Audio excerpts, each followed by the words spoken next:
In order to get this up and running, we had to scale what we're doing in New York, which meant finding vendors that would provide us with product that would meet a criteria that I feel is stringent enough and has good enough protocol in place to make it worthwhile to bring into the store. We did also bring in some product from New York that I also feel like is top of the line, Dean and DeLuca quality, and here we are and trying to get that message across.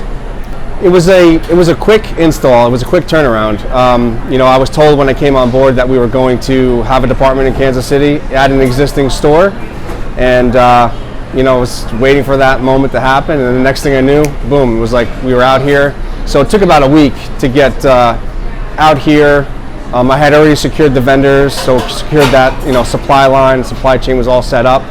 But then the install happened, and orders were here. And we went live. I don't think that you have any right or business coming into a market and bringing stuff solely from another market and saying this is what you need to buy.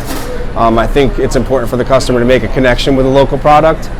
Even if they don't know that particular local product, just highlighting it and saying, hey, this is local, it's from your area, you should, give it a try, check it out, support that local community. I think it's a big deal for me. My goals at this point are very simple. I want to make sure that we're presented well on a daily basis, that we are, the quality that's going out in the case is top of the line. If we can't do those basic things, then we shouldn't be in business. And then the other thing is service. Service has to be top notch. We're Dean and DeLuca. Dean and DeLuca prides itself on credible folks behind the counter, knowledgeable people, being able to interact with customers, bringing them into our world, and us bringing them, them bringing us into their world. I think it's very important to have that dialogue. So customer relationships are always very, very key in building this business. This business is built on trust. So Fresh Business, I consider ourselves the bartenders of the store. If you do right by your customers, they're going to do right by you. And trust is a huge factor. So that dialogue is extremely important.